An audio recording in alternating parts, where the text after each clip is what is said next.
Welcome to another Satchel class. Today we are going to do a very interesting lesson. It's not going to be actually something that is particularly kind of properly curriculum related, but it's very handy and very useful. My name is Mr. Castellon, and we are going to be learning today about the verb to be or not to be, and is that difference that exists between ser and estar. As you know, in Spanish, we have the verb to be in two, or it has two meanings in Spanish. And those two meanings tend to be very confusing for many Spanish learners. So what does it actually mean to be? Well, to be has two different uses. We have ser or estar. And also the conjugation of them will be different. Now, here I have a table as an example of the present tense for both of them. So, ser, as is one of the meanings for to be, and in present it would be yo soy, tú eres, él es, ella es, usted es, nosotros somos, vosotros sois, ellos son, ellas son, ustedes son. And then we have estar. Yo estoy, tú estás, él está, ella está, usted está, nosotros estamos, vosotros estáis, ellos están, ellas están, ustedes están. As you can see, some of those conjugations will be used with different pronouns. So for instance, we have él, ella, usted, and they share the same conjugation. And the same is for ella, ellos, ellas, ustedes. So we have learned that these two verbs mean to be. And of course, we need to remember when to use them both. And the most important thing is that we are going to revise these, or we are going to learn these by using two acronyms. We have doctor and place.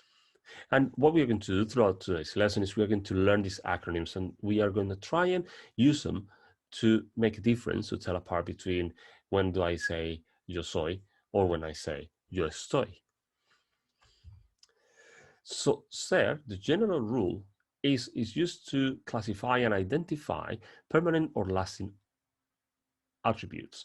If the general rule isn't specific enough for you, think of the acronym DOCTOR, which stands for description, occupation, characteristic, time, origin, and relationship. And of course, as like with any rule, there may be exceptions to the permanent versus temporary state of being, but it is a place to start when deciding which verb to use in Spanish. So whenever you're talking about permanent things, well, that's when you are going to apply doctor, or when you're going to use ser. Now, doctor, ser, the D is for description. So think of what you say if someone asks for, what's he like? So these are the essential qualities that define a person and probably won't change. So for instance, the person's name or the physical description of that person. For example, yo soy Raúl. I am Raúl. O yo soy baja, pelirroja y seria. I am short, red-haired and serious. Now, really important in this case is that you will use soy because this is a permanent state, like your name, as we said before. Soy alto, I am tall. O es difícil, you're describing something. It is difficult. The O is for occupation. So occupations that are seen as lifelong careers and are therefore seen as more permanent than many people would think in the United States. Soy maestra de español. I am a Spanish teacher. Ellos son estudiantes. They are students. Mi padre es un camarero. My father is a waiter. Now, we use the articles, indefinite articles, un, una, unos, unas, and they are omitted when describing an occupation after the verb ser. So, for example, in Spanish, We don't say un, we just say the word. So instead of saying I am a Spanish teacher, we just leave it out. Soy maestra de español o soy maestro de español. C is for characteristics. For instance, personality descriptions of a person. And this would be the second thing to say, what's he like? Amelia es inteligente y bonita. Amalia es inteligente y bonita y amable. O mi esposo es romántico y cariñoso. T is for time. For instance, dates, days, or hours. And we use es for 1 o'clock and son for all the other hours. For example, hoy es lunes. Today is Monday. O mañana es mi cumpleaños. Tomorrow is my birthday. Ahora es la 1:30. So right now it's 1:30. O son las 5:25. It's 5:25. As you can see, we use es for time. The second O is for origin. Is the place of a person, as the place of a person is from, or the material of something is made from, it's not going to change. We use that for origin. Celia es de España. Adela es mexicana. Soy colombiano. Mi anillo es de oro. So whenever you're talking about origin, we are going to use ser. The R is for relationships. So all the relationships, relatives, are described with the verb ser. Lynn es mi madre. Marcos es mi exnovio. Andrés es mi hermano. Mariela es mi tía. And so on. What about place? Well, the general rule is that we use this star, the verb star, to indicate temporary states and locations. If the general rule doesn't fit, think of the acronym place, which stands for position, location, action, condition, and emotion. P will stand for position. Position is the physical position or posture of a person, or where the thing is in or at. Mi abuela está sentada. O el libro está debajo de la mesa.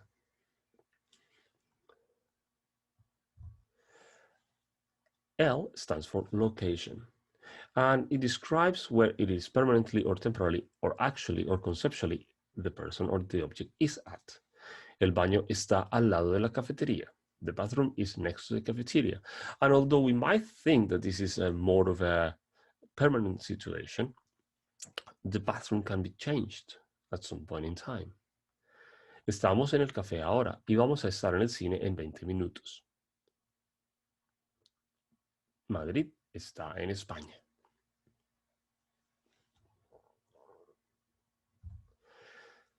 Now, estar is the place to be. A is for action.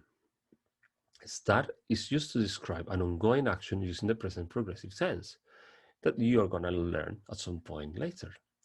Estoy lavando los platos sucios. I am washing the dirty dishes. O estamos leyendo los periódicos. We are reading the newspapers. Mi bisabuelo está muerto. My great-grandfather is dead. So this is action. And this is a combination of to be and another verb, like to be doing something or to be with an adjective. C is for condition.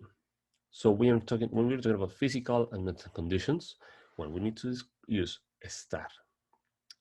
Estoy tan cansada esta mañana. I am so tired this morning. Mis niños están enfermos hoy. My children are ill or sick today. Mi madre está un poco loca. My mother is acting a little crazy. Finally, is for emotion. When a person is feeling a certain moment, it is described using a star. Emotions can change, by the way. That's why we use estar. Estoy triste. Ella está contenta porque recibió unas flores de su novio. So we are going to use estar because it's for emotions. So in conclusion, we have doctor and place.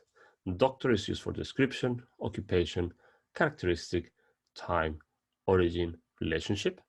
And place is for position, location, action, condition, or emotion. So what I'm going to do next is I'm going to write some sentences so we can actually practice all of this. Now, if you can't remember it, you can use this rhyme. How you feel and where you are, always use the verb estar. Who are you? Are you from there? That's when you use the verb ser. So I'm going to write some sentences here for us. So let's use my script.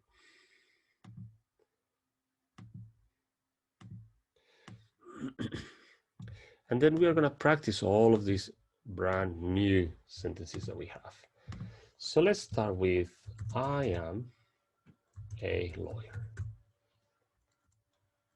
I or Susan is my friend. The book is on the table. The ruler is in the pencil case.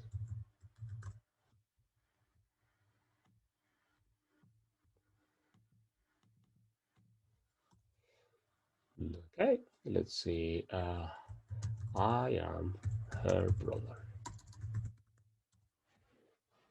We are shocked by the news.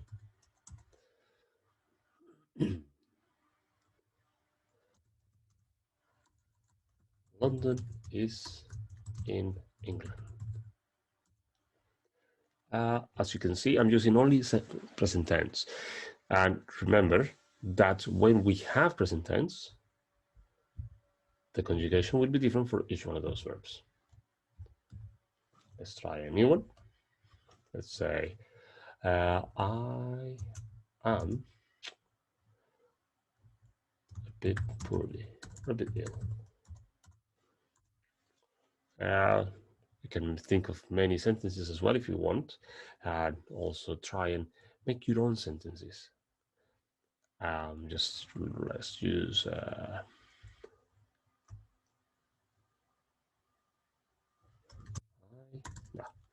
you. How are you feeling?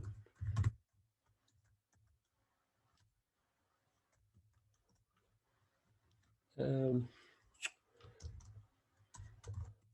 friends are great footballers. And let's do another one. Richard is a great. Single one. I already used great. I'm trying to make them up because usually with these sentences it's much easier to make them up. Richard is 15.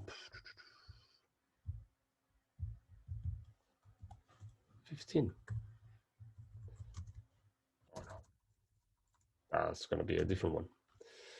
Richard is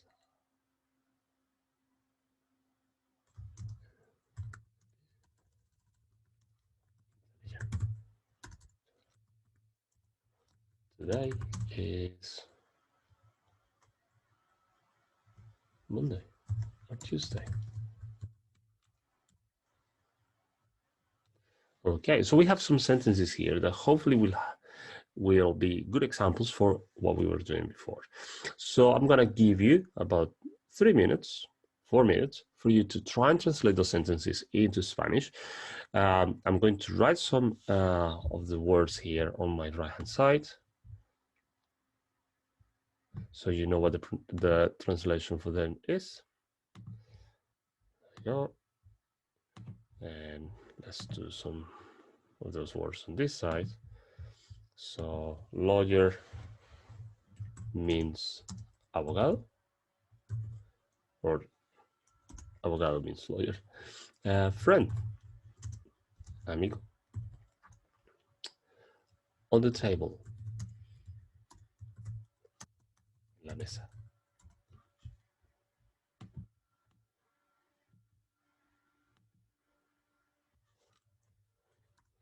Pencil case, estuche. Brother, I hope you know that one. Hermano. shocked. There's a very good word. Say aterrados. The news, las noticias.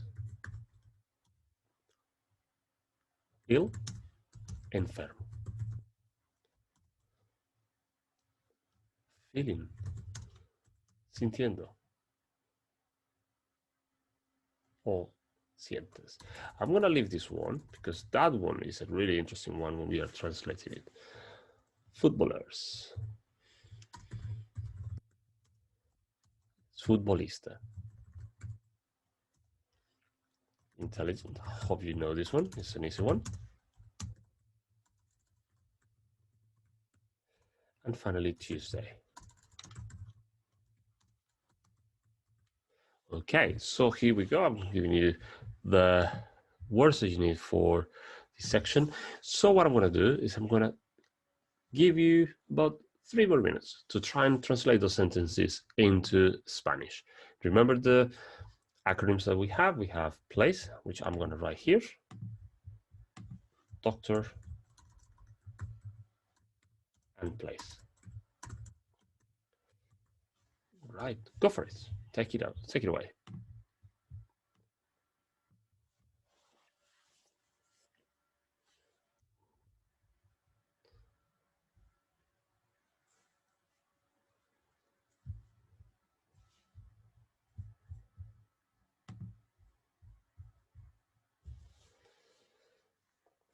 Remember the doctor, description, occupation, characteristic, time, origin, relationship. Place, position, location, action, condition, emotion.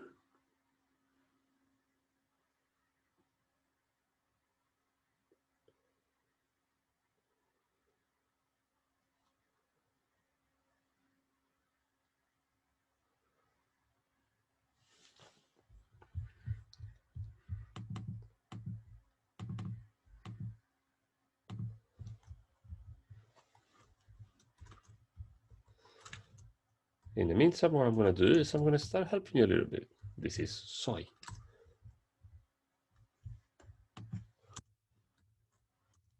Es.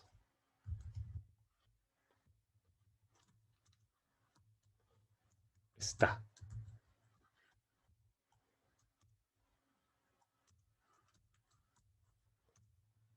Está again.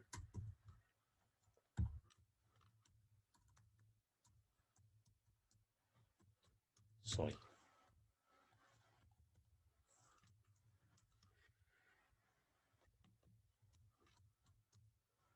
Estamos.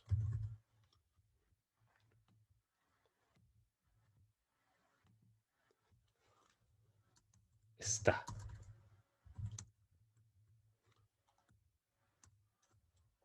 Estoy. I'm going to translate the whole sentence so you see what it looks like. ¿Cómo te estás sintiendo? It's a long word sentence, that one. It's a very long sentence. It's a good one, actually. Están, perdón, sorry, son. Es. Right, so here we go. So remember the doctor and place help us telling apart between when to use ser or when to use estar. Feel free to take a picture of this screen, come back to the lesson so you can actually practice a lot more with these different verbs and these different options. Also, feel free to copy these sentences. Feel free to make your own sentences as well, because the more you practice, the better it's going to be for you to remember these 2 rules. It's really important to remember them because sometimes you're going to get really confused at some point when you want to say, when you want to choose between ser or estar. Come back to this lesson, check it out again, and take notes from it. In the meantime, I wish you the very best, and I hope to see you very soon. Éxitos. Goodbye.